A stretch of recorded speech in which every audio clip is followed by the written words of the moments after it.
maintain his form even as he advances in age.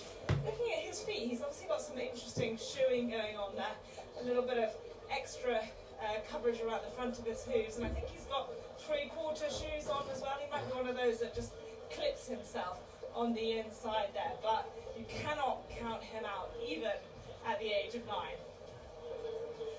Well, alongside me are the connections of Sean, who I think's got a good chance in this race. Barrett Racing, Ian, Jennifer and Claire. Ian, I think we spoke to each other in Dubai, where I think it's fair to say that Sean was a bit unlucky not to get his head in front during the Winter Carnival.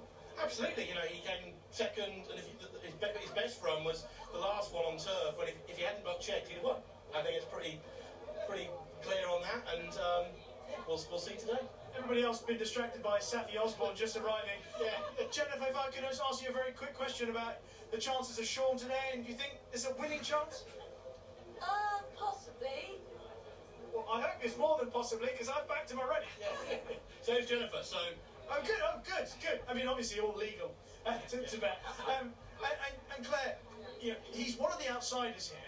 You know, I don't think that's the right price, personally. I think he should be a single-figure price for this race, judged on his form so far. Well, he's hardly run a bad race. No, he's done really well. He's so pleased with Sean, and the best thing we love about him is his name. We have to say Sean is just iconic. That's not obviously because he was bought from elsewhere and the name came... Yeah, that came when we bought him in Germany. Yeah. So Ali over here vetted Sean for us. One day we sent Ali off to Germany and said, can you vet a horse for us called Sean? She said, what's his stable name? No, he's called Sean. We don't call him Shiny Sean after his trip to Dubai. Okay, well, I'm hoping that we're all riding Sean to success today in our upcoming race. Go Sean.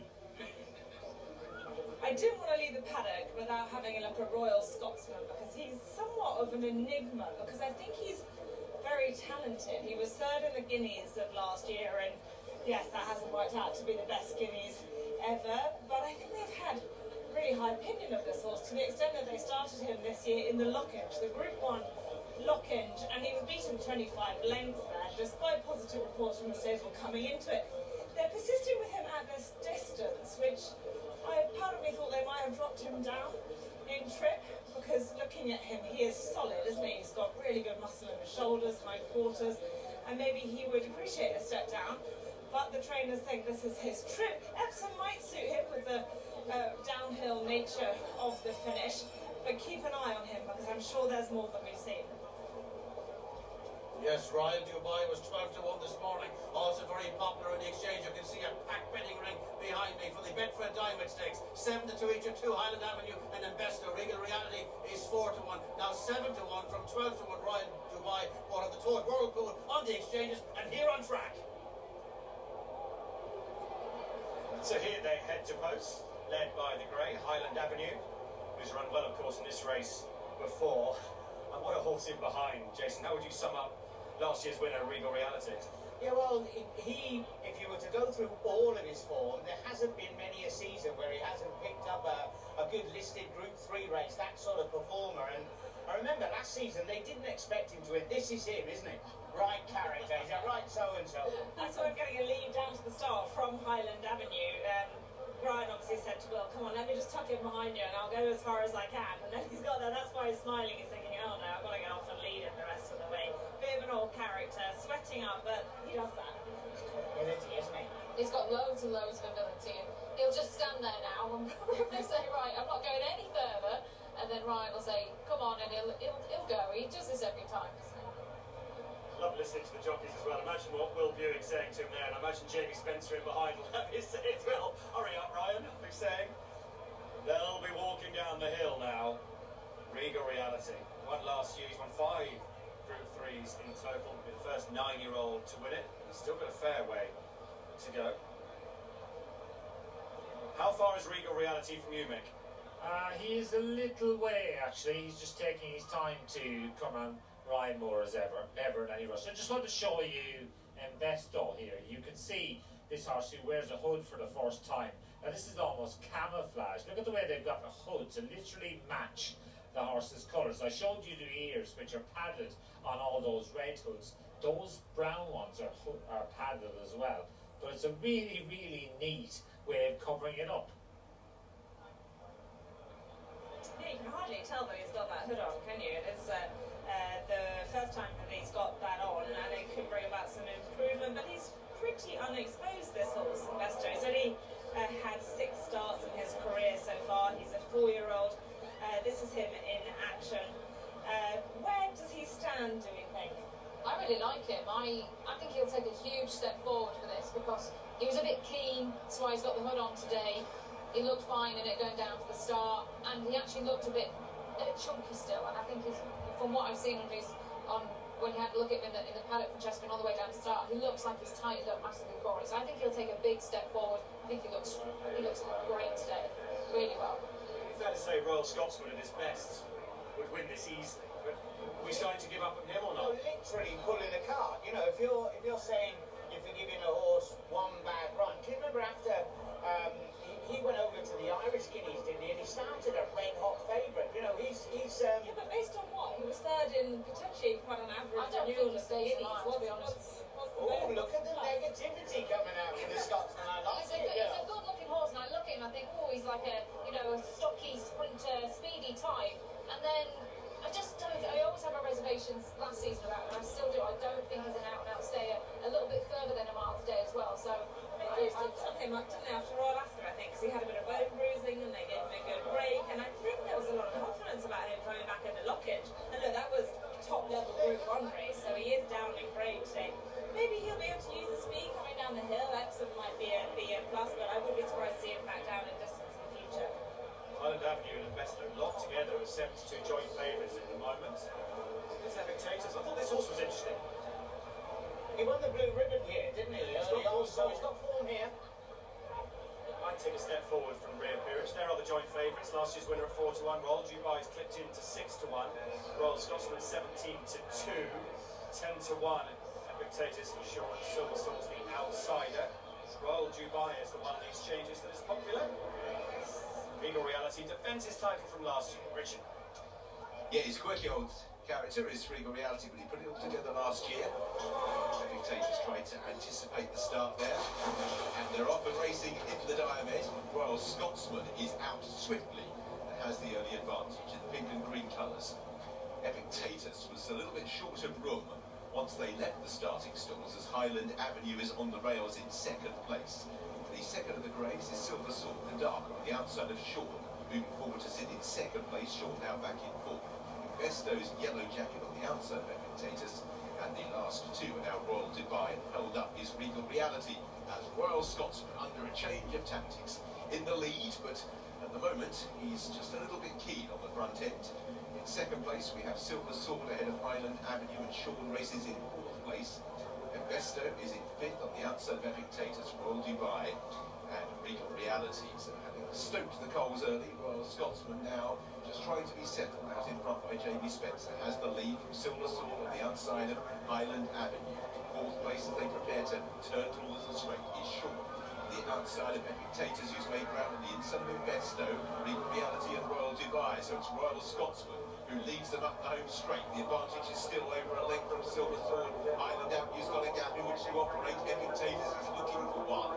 Down the outside, Sean tries to improve. Then Besto, Royal Dubai and Regal Reality. But out in the lead, Royal Scotsman is pouring it on. Has gone 4 to 5 lengths clear from Highland Avenue and Sean. Royal Scotsman approaching the final furlong, still with a healthy lead here. Besto all over the place. Back in 5th place, hanging down the camber. But Royal Scotsman leads Royal Dubai and Highland Avenue home in the Diomed. Royal Scotsman slipped them on the turn into the straight and reinvents himself to win. Royal Scotsman, the Flying Scotsman, beat Royal Dubai. In 3rd place, Highland Avenue. In 4th was Sean, and Besto, who was all over the place, hanging down the camber.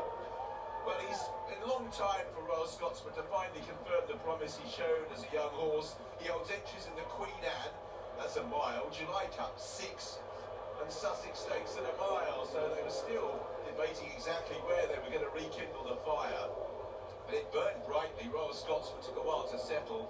Jamie Spencer renowned as a rider from the front. He found, from the back, found Royal Scotsman happy to go from the front. The winner for Paul and Oliver Cole, Royal Scotsman in the Diomed. And it's another father and father-son combination at Epsom today. Watch this over and over again. We said Ryan Moore was brilliant yesterday from the front. Jamie Spencer, pull-up jockey. How good was this? Yeah, he pinged and he let him go, but I honestly thought that he was racing a bit sort of on one hold, you know, he was trying to keep him under wraps and keep a little bit back for later on. Well, huge change in tactics because usually they hold him up out the back, and today just let him go. It's really been the key to it. I think they have to, because I think if they tried to hold him up, he could have got quite keen. He was keen as it was in front, but I think Jamie's a bit like Ryan yesterday, made the most of his speed and made the most of the downhill, and he skipped away, kicked it. I think had he had to go any further uphill, he might have run out of petrol. But let's hear from the trainer. Yeah, I've got Ollie with me.